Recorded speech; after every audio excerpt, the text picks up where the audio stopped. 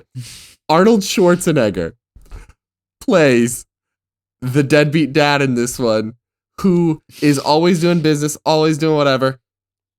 His kid just wants one thing for Christmas, and that is an Ultraman action Turbo Man. Get it right. Turbo Man, sorry. Turbo Man. Okay, I have heard. He wants the Turbo Man action figure. So Arnold Schwarzenegger goes on this wild journey to try to get him an action figure because it's the hottest toy of the season. And the only, like, the best part about this movie is that the guy trying to push in on the mom, one, they're still married.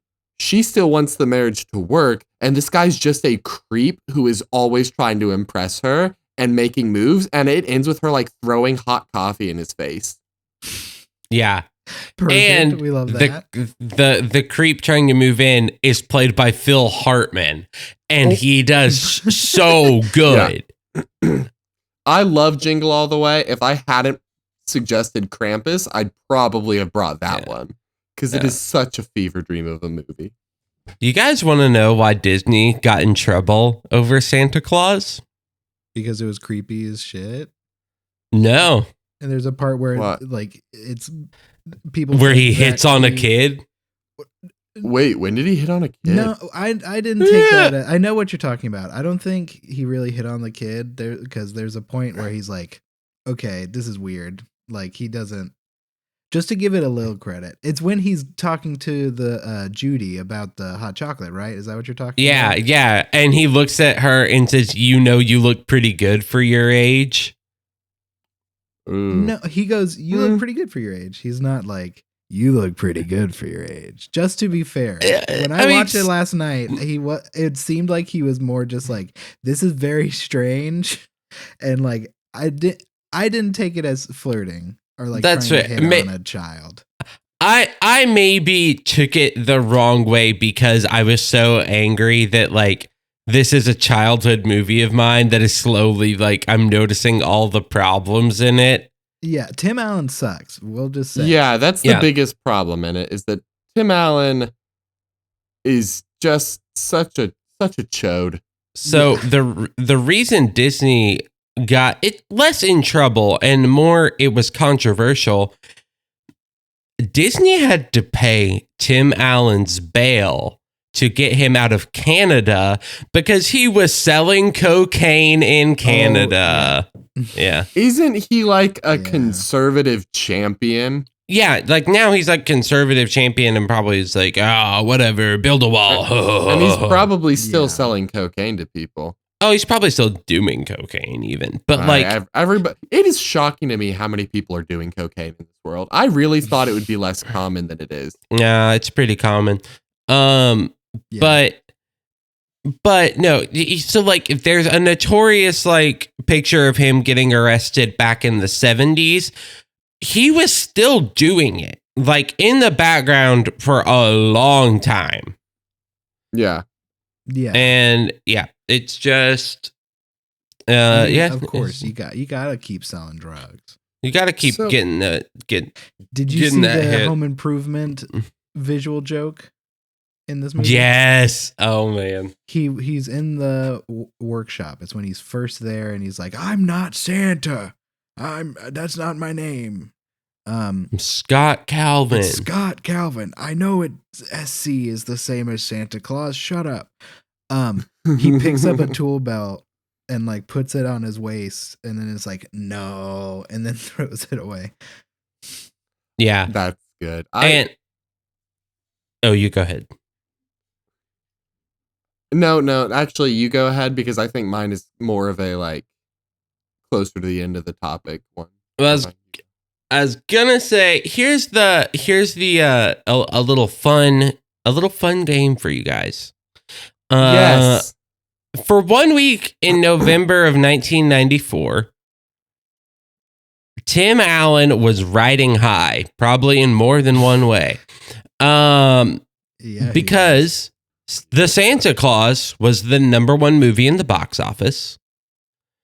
His television show, Home Improvement, was rated the #1 TV show in America. And he had a #1 New York Times bestseller of his book. About do you guys? Well, I was going to say, do you guys want to guess the name of the book? How to Do Drugs and Influence Conservatives. That sounds more accurate. Because the Allen Master. Welcome to Altown. It's a memoir, and he called it Allen's Wrench. He called it, hey, it's me, Tim Allen. I wrote a book. It's this book right here. Thank you for reading the cover. Please read the rest of it and give me money. I'm Talon. So you guys are getting like surprisingly close with some of your guesses. Because I think this is the start of when we see the conservative Tim Allen come forward with his hit book, Don't Stand Too Close to a Naked Man. Oh. What is that even about? Why not? Well, I guess that's the book. I guess you got to read the book. That's that you got to read the book. The back cover said, "Oh, why isn't it? It's not letting me do the thing." There it is. It's once I woke up sexually, I looked at everything differently. I even looked at comic books new. Suddenly, I understood what Archie wanted from Veronica. I'm still trying to figure out what Jughead would want from Reggie. Everyone plays golf now, which is a lot like going to a strip club. You get all charged up, pay big money to hang out on a beautiful course, and start drinking early. 18 holes later, you're plastered and frustrated, and most of your balls are missing. Women call men liars. It's semantics. We call it bullshitting. What? That's the back cover of his #1 New York Times bestseller book. Well, first of all, Jughead is canonically asexual, but yeah. What the fuck? But also, like, it just kept getting worse. Are we gonna gloss over the fact that Tim Allen referred to like going to a strip club with the phrase 18 holes later? Can we? It's gross. Also, like, statistically, any given human being has like 8 or 9 holes. Like ears, 2 for ears, 2 for nose, 1 for mouth. That's 5. Eye holes, that's 7. Butthole, urethra, that's 9. Like, that's only 2 people. Right there. Yeah, well, that could be 10 depending on the person. So a strip club, that could just be 2 strippers. That's not bad. That's not a bad ratio. No, you could. That's a pretty good pace. Pace yourself. Yeah. But that is just kind of. As I've gotten older, I realized that Tim Allen is kind of bad. Like, I loved him as a kid because my dad idolized him. So then, there's the kind of pass off of like, you like what your dad likes to a degree. But he's kind of a piece of shit. Yeah. That's why everyone should go listen to last year's Nat Wonderful Christmas special where we shot Tim Allen's dick off. We did. Yeah, we did. We also put poop in his mouth, I think. I think so. Something gross. Yeah. It was nasty. Talking about poop, though. The animations, the 3D animations in this movie for 94, they weren't terrible. But they had some CGI in there of like the reindeers and stuff, and they were they had practical reindeers that were actually really cool and really good. But anytime they CGI'd, stinky. So did you see that they have made a like Disney Plus revival of the Santa Claus? Yeah, yes, I've not watched it is called The Santa Clauses. I am not even going to like even give it a chance of any kind of watch. All I have to say upon watching the ads over and over and over again, did they really have to drag that poor dude back in to be an elf? David Krumholtz. Yeah, you know David Krumholtz, who like Bernard. whenever Santa Claus happened, every girl in the country was like, "Oh yeah, he awoke something in me, being that weird little elf dude, that frumpy elf." And now like this man is probably in his 50s, and they're like, "David, come over here, be an elf." And he looked so tired in that ad. He looked just so worn out. Yeah, he's 44. And like every other elf is probably still a kid. And then there's David Krumholtz just trying to get some money. Which like he had like a little bit of a career after it, but it did not. Things I hate about you. That and Firefly. He was in the movie. I'm just basing on its name, Serenity. He's 44 years old. In a lot of ways, he was kind of a proto Oscar Isaac. Like they both fill a very similar niche in a lot of cases. Oscar Isaac has parlayed it more into an action thing, but like they both have a very similar presence. Yeah, it looks like unfortunately what made him stop working is that he did like one or two Woody Allen movies, and then the Woody Allen stuff happened, and so people did not want to work with him. That sucks. And then he kind of got stuck into voice acting and being in the background of a lot of stuff. That's rough, especially when you're like starting your upward rise. Yeah. It's unfortunate, but talking about shitty CGI, do we want to talk about really good practical? I love the practical effects in Krampus. Krampus does it right. Caleb, are you okay with spoilers? Yeah, it's fine. To be open with the listeners, I did not watch Krampus because I was under the impression that it was like a horror movie, and your boy can't do horror right now and sleep. Yeah, but it is not like horror. It is horror comedy. It has some moments of like, oh, that was actually pretty scary, but it's more so thematic horror. Yeah. The pinnacle of practical effects for me in that movie is the Jack in the Box. Yeah, I just also really like the practical Krampus itself. Oh, Krampus was so good. It's so dope looking. Yeah, I just like, for me, my only issue with Krampus is the mouth never moves. Yeah. And so it's always got the whole open, like, always, which for me that is the only thing that kind of takes me away from it a bit. It does have this like ancient frozen vibe to it, but I don't know if they were going for that or if they just didn't give it a moving mouth. Yeah. Whereas the Jack in the Box, Caleb, there is a moment in this movie where two of the kids are lured into the attic after like Krampus's presence have started coming to life and attacking people. It's right before they know it's happening. Mm-hmm. The kids go up in the attic. Their parents hear a commotion. They run up there and they hear something and they see the box of a Jack in the Box on its side with this long like form coming out of it. They follow to the end just in time to see the front end of the Jack in the Box rear up, and it is like person sized, and it is stuffing one of the kids' shoes down its open gullet that is split open like a predator mouth. And it is just like a jester head. And it's like, but there's like all the raw, meaty, throaty, like it is such an awesome effect. And that just everything that Jack in the Box does in the movie is flawless for me. It is the pinnacle of the film for me personally. Yeah. I hated the term raw, meaty, and throaty.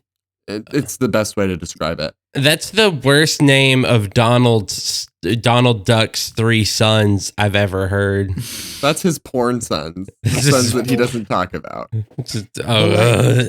So this whole movie, just the quick plot synopsis, is like Adam Scott and Tony Colletti, I think it's how you say Colette. Tony It is Collette. Colette. Okay. They're married. They have a son and a daughter, and the son is like he's starting to lose belief in Santa. And then the wife's sister and her family comes over, and they're terrible human beings. And that's They're like all awful. Allison Tolman plays the aunt, and like David, I can never pronounce his name. The David Kushner. Okay. From like Anchorman and like he's so funny, but he's so awful funny. at this movie. Yeah, and this he is like a terrible dad. They have two daughters that like it's very clear that he wanted sons. Like they're both named stereotypically male names. Like he is very much a Republican stereotype, just to put that in perspective. They also bring the moms, both of the moms' aunt, like which is Conchata Farrell. You might not know the name, but you will remember her face when I send it to you. She's a very is this gonna work? But yeah, so the grandmother, the Adam Scott's mom also lives with them, and she's German, and she was attacked by Krampus as a child. And now Krampus is coming back because belief has died. Love, family love, Christmas died. But it's she looks vague. Okay, is she from like Mike and Molly or something? Yeah, she's like one of those actors that she's like always been in random stuff. Like she's never really a lead role, but like just a very very funny person. I'm having to look at what she's been in because I don't recognize her like at all. While you're looking that up though, like what I love about this movie is that it is very intentionally a mean-spirited commentary on the way we treat Christmas now. Yeah. 100%. And the way we treat each other. Like the opening, Caleb, is a montage of a Black Friday sale in a store. And there's shoppers trampling workers, security guards tasing the shoppers getting in fights and rolling their eyes and doling out so much money. It's like vomit inducing. Like it is just brutal. And then like it comes to a Christmas pageant where the kid is beating up another kid. And then that's how we meet our characters. And so like it is just so mean-spirited. All of the monsters in the movie are twists on normal happy Christmas things. Like there's a tree topper angel that is like horrific little Valkyrie monster thing. Like all of them practical other than like better. the gingerbread monsters. Yeah, the gingerbread men are not practical, but everything else is a just beautifully designed practical effect. It is just such a good twist on all the Christmas things that should be the way, right? Because it's like, hey, you all suck, and this is what you deserve if you suck this bad. Yeah, that's what I was going to add. It does a really good job of making you happy even when some of the characters die. While also bringing a weird amount of depth. Like David Krumholtz no, that's I'm mixing him up with the other guy. Anyway, Anchorman guy. Anchorman character. David Koechner. Koechner. There it is. So David Koechner's character is so awful, and his wife is like a put upon mom who's trying her best, but is also putting up with all the awfulness. Like the moment things start breaking bad, though, they are serious and they care and they show their love for their family. Like they are not caricatures. They're all fairly well developed. And it shows that like even these horrible people have hearts somewhere inside them. And it's so I do appreciate that they're not just caricatures we once slaughtered. Like you actually kind of start to care about them as it goes on. Yeah, I'll probably watch this movie eventually, but Just You're not going to like daylight some of the hours. practicals. Do it in the daylight. yeah, I'll probably I may go watch it later today even. You and Emily have similar horror limits. And I was glad that she left the room to go get ready for bed because like it just she would have had nightmares from the practical effects. Yeah. But I think if you watch it in the daylight, you're chill. Probably, I'll probably be fine watching it. It's just I think Emily and I have similar horror sensibilities. I think the only difference is that I love claymation. Yep. Claymation and mannequins are Emily's no-no. I dig both. Also Same. dolls. She doesn't do dolls. We need to get some. I am very interested in that. Like, just people that are afraid of claymation or like just cartoons in general. Because that, like, I've never been afraid of that. So that is just a very different experience from me. You know, it could be a really fun episode, an Uncanny Valley episode, where we just all bring the most Uncanny Valley things we can find. And just I'm very get down shivers that. for a whole app. You mean where make you guys sit down and play Death Stranding for like 30 minutes or something? Honestly, I'd be scary, huh? That No, but it gave me Uncanny Valley so bad when I played it. That's fair. Like just the face animations? Yeah, like how it was so close to real, but just off enough that I was like, I can tell this isn't real, but my brain is wanting me to believe it. That's a little bit of the vibe from like Until Dawn, if you've ever played that one. Yeah. Which, one of my favorite games. But like, because they did mocap and it's actually like the likenesses of the actors, it gets odd because it's like very much still video gamey, but like that guy looks exactly like Rami Malek if he were in a video game. Yeah. That's Rami right there, so that's Rami. That's but Rami Malek. Yeah. No, that's like I recently purchased a VR headset. And that also, there have been some moments of Uncanny Valley in certain games, such as Olivia bought a game where it's just boxing is the whole thing, and you're like fighting people. And the animation is done well enough that it gives you some Uncanny Valley when like you go to punch a guy in the face, and as he pulls back, you see redness slowly form where you punched and stuff like that. Have you played the elevator game? No, not yet. With your VR headset. Sammy, do you know the one where you're like, the whole thing is you just get in an elevator and push one of the buttons and all the different outcomes of what you can do, and they're all scary. So like if you play it normally, No Ordinary Elevator. I'm not sure what it's called. I played it once, but like you get in the normal playthrough, get in, push a button in the elevator, go to the top of a skyscraper, and there's a wooden plank out over the empty space. And you got to all you can do is walk slowly out on the plank until it falls out from underneath you. And I've not seen anybody play that game and not drop to the floor when they start falling. Well, I need to try that. But it's really fun. Talking about the Uncanny Valley, I think we got to talk about the Happy Elf.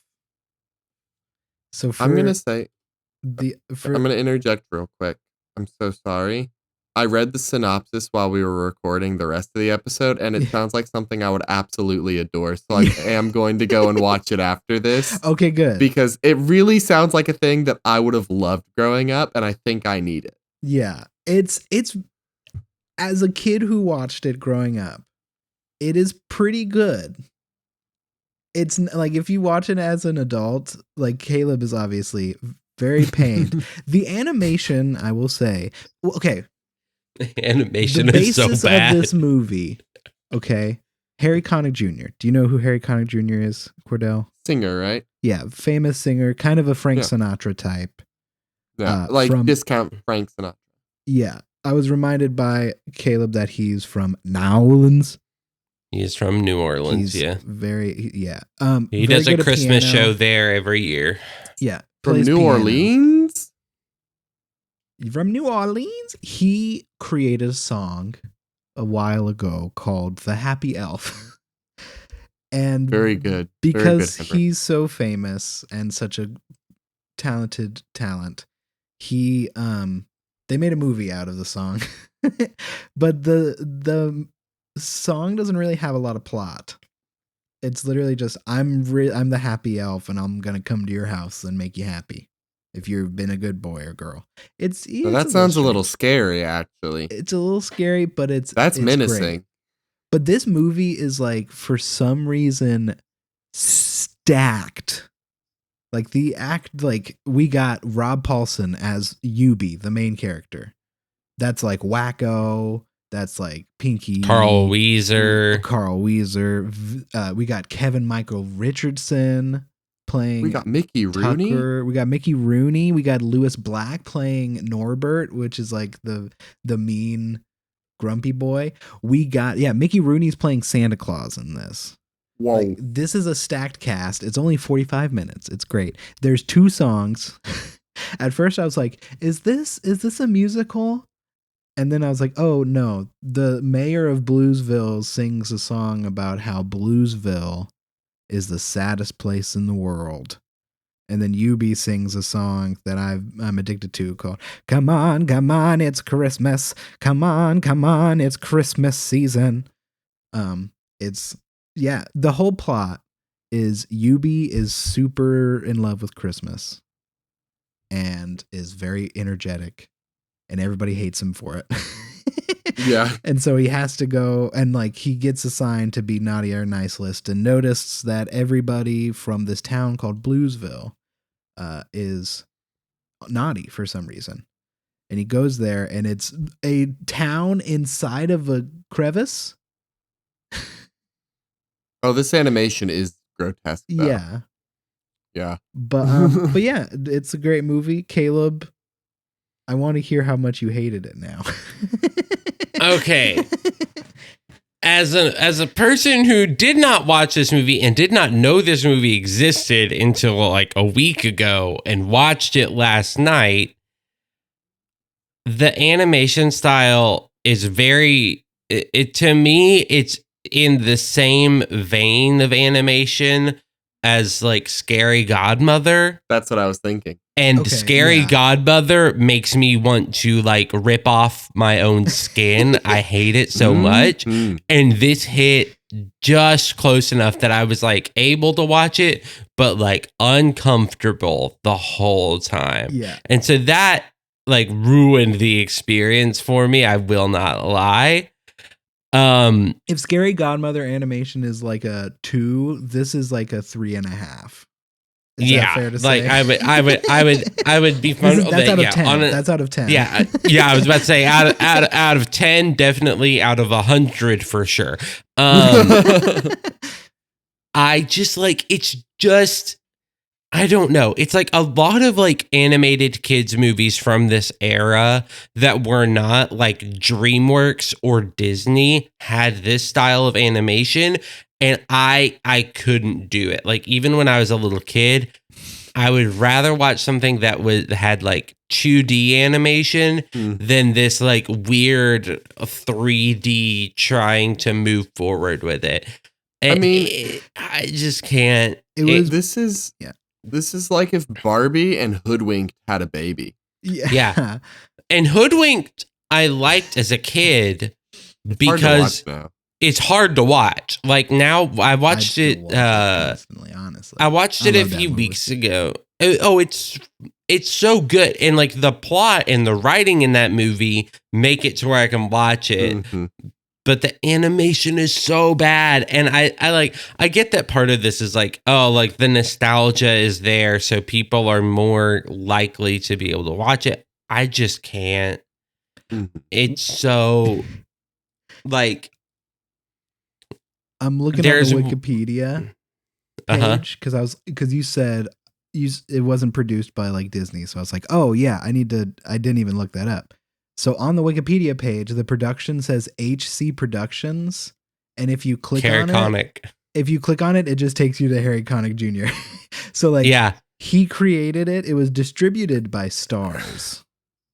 The famous channel. Yeah.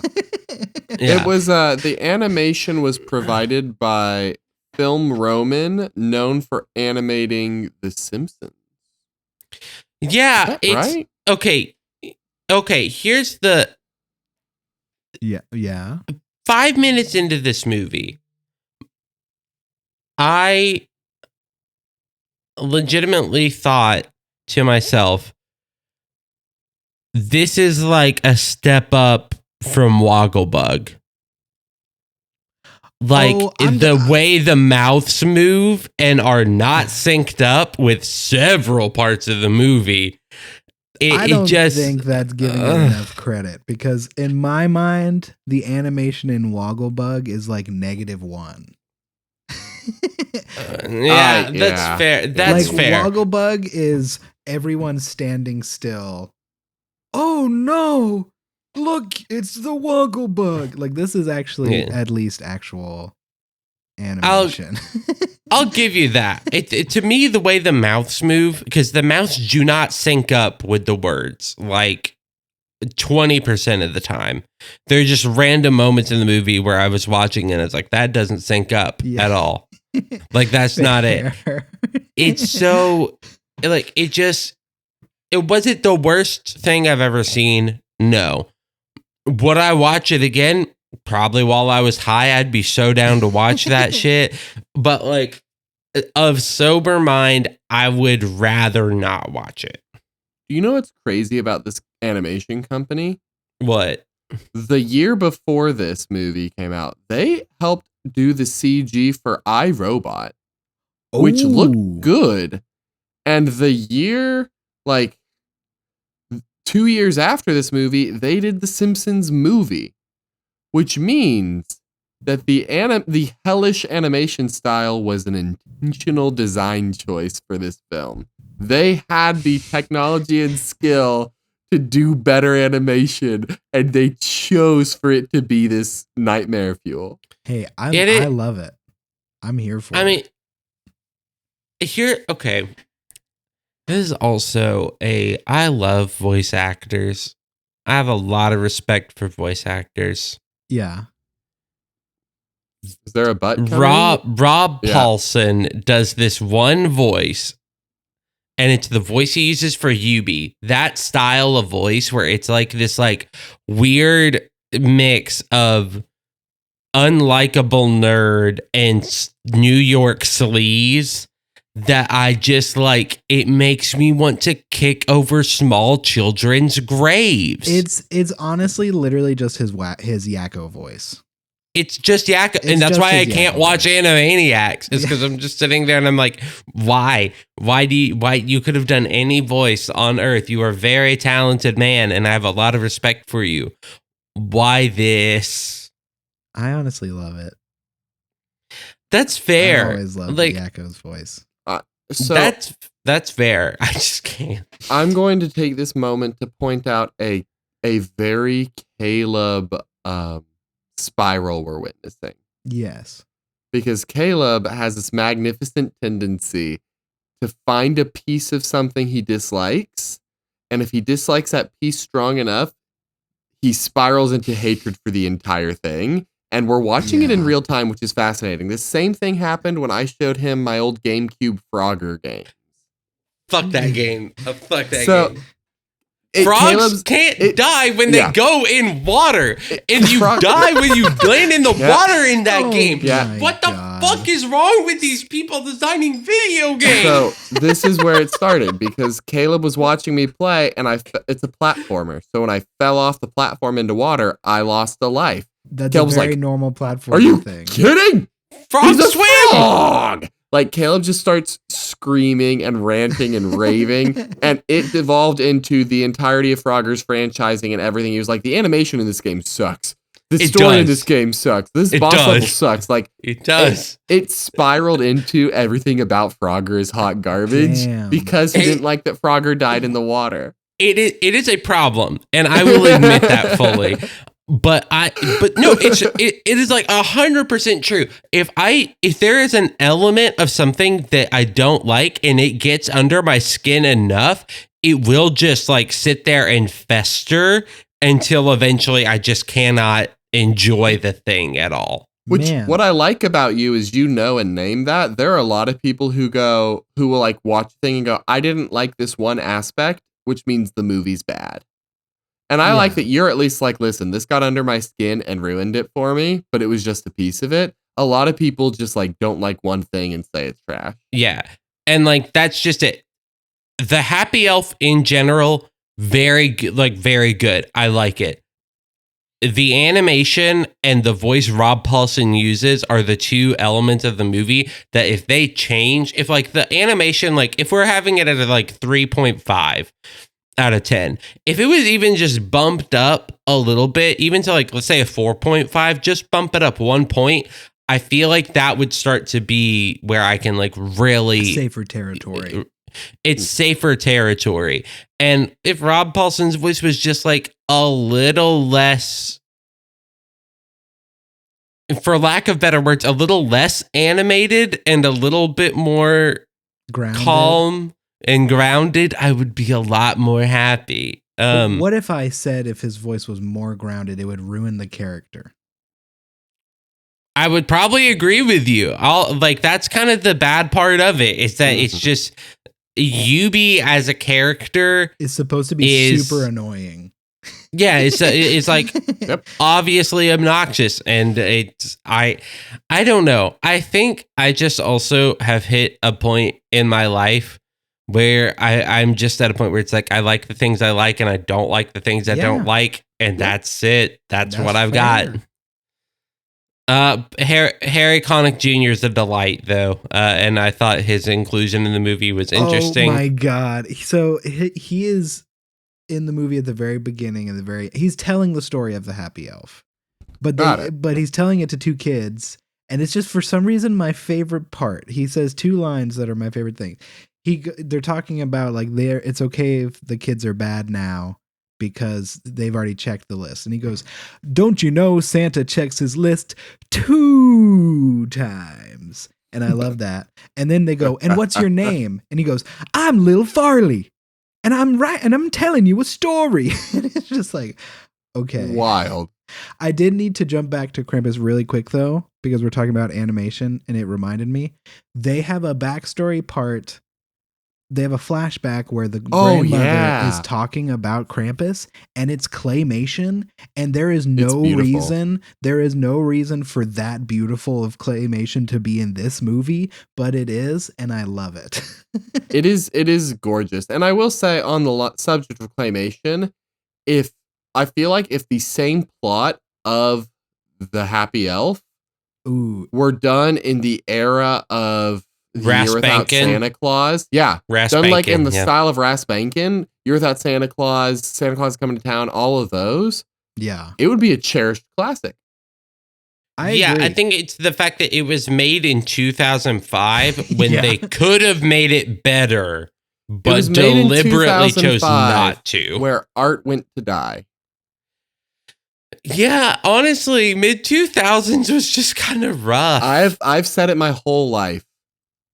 The 2000 to 2008, probably the worst 8 years in human history for art and style, and other things. I mean, it's a lot of stuff. Bad stuff happened right then. 2001, man, rest in. A Space Odyssey is bad. Yeah. We don't like space. Yeah. September. I'm gonna say it. Bluesville is a product of redlining, and we should talk about it. Honestly, yeah. I mean, like, it kind of goes. Yeah, it's a coal town. It's actually all the coal is gold. Surprise. Yeah. Like, well, it's like if you rub off the outside of the coal, you get to the gem/gold inside. The gooey center. Yeah, the reason Bluesville is so sad is since they're in a crevice, they only see the light of the sun once a day. Mm-hmm. Yeah. I mean, I really do like that, though, about like Bluesville's whole thing was like feeling trapped and stuck and destitute. But it's like, it is both a shift of institutional choices and like design for the area you live in, and also the public attitude shifting because the design choices were made better now. Yeah. Like, blues. our environment affects us. Yeah. Yeah. You've never been to Bluesville. Yeah, man, I mean, the movie overall, if I ignore the elements I don't like, is a solid like 8. I will give it that. Like solid 8 out of 10. Like I thought it was really fun. I like viewing it as a kids movie, you know, where it's just like, hey, you know what, this is fun. Put it on for 45 minutes and you get to, you know, just kind of exist and your kids are distracted for a little bit. Cool. I also can see how if I was a parent and my child was obsessed with this movie, there would be one morning where my child woke up and be like, put on the Happy Elf, and I'd be like, oh no, honey, I'm so sorry. That specific section of the house burned down and it only burned up that copy. Oh, no. I don't know what happened. Oh no, the stove ate it. The stove ate the copy of the Happy Elf. Oh no. I have a pitch for a new movie based on the idea of the Happy Elf. Would you like to hear it? Let me tell you this real quick. Oh, yeah. Because I remembered the reason I even saw this movie and knew this movie existed is because my mother very much loves Harry Connick Jr. So this that'll do it. Probably wasn't even that popular when it came out. I mean, obviously. I'd never heard of it. Yeah. So I just remembered that and was like, that's probably an important part of the story. I think the Happy Elf would function beautifully as a horror film. Like the song, take the concept. Because hear me out. Here's my pitch. An elf or Santa Claus-like entity, very focused on you've got to be happy and cheery this year. So we have a similar setup like Krampus, but instead of Krampus who just comes in to punish and abuse because you've been bad and hurt you, in this Happy Elf horror, this creature comes to make you happy. And everything it does is to make you what it thinks happiness is. So like we're talking people are killed and their mouths are like ripped open to like show this permanent smile. Like it's doing all these cheery, festive things, but they're horrific because it is this like monster's idea. It's like a monster mimicking human happiness and forcing it on us to grotesque and awful effect. I like that a lot. I was laughing earlier because all three of Krampus is already a horror movie, but the Happy Elf and Santa Claus could both very easily be turned into horror movies, and that is hilarious. Again, coming back to our Christmas song episode, I really do think the Christmas season needs more scary. We need more scary songs. We need more horror movies. We need more ghosts of long, long ago. Like, I think we got to keep in touch with the horrific roots and like spooky pagan belief of like, we need to be protected in this dark, dark time. Yeah. We need light in this dark, dark time because there are dark, dark things out there. You're not going to get cold. You're just going to die if you're bad. Yeah. We need more spooky in this Christmas season. I agree. I don't think Caleb does, but that's okay. Well, Caleb's a little piss baby, and that's okay. But I guess Caleb had to leave. That's okay. But so yeah, I guess we got to thank some people real quick and get out of here. Thank you for Psychobilly Freak Out, Reverend. That Reverend Horton heat. They heated that Reverend so hot. Yeah, and that hot Reverend spoon and injected that beautiful song into our veins. And into our podcast. Also, we did end up changing the Twitter. So it's Junkhouse Pod at That's twitter.com. Good. That's smooth. I like that. The O is not a 0 no more. It ain't no 0. We're the pod, baby. We're the pod. Also, if you want to email us, you can do so at junkhousemaiilbox@gmail.com. And like, think of how scary it is. Caleb just disappeared. That's what I'm talking about. Yeah. We need more scary in this season. And Caleb just disappeared. Maybe he was a ghost the whole time. Yeah. And I guess as we say every week, ooh, ghosts. Ooh. Present, future. No. Wait, the ghosts of Christmas past? Are there dinosaurs? Oh no, it's in my house.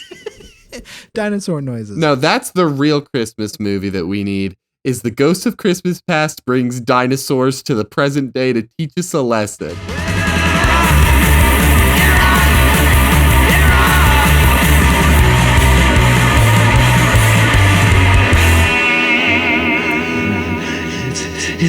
It's a psychobilly freakout!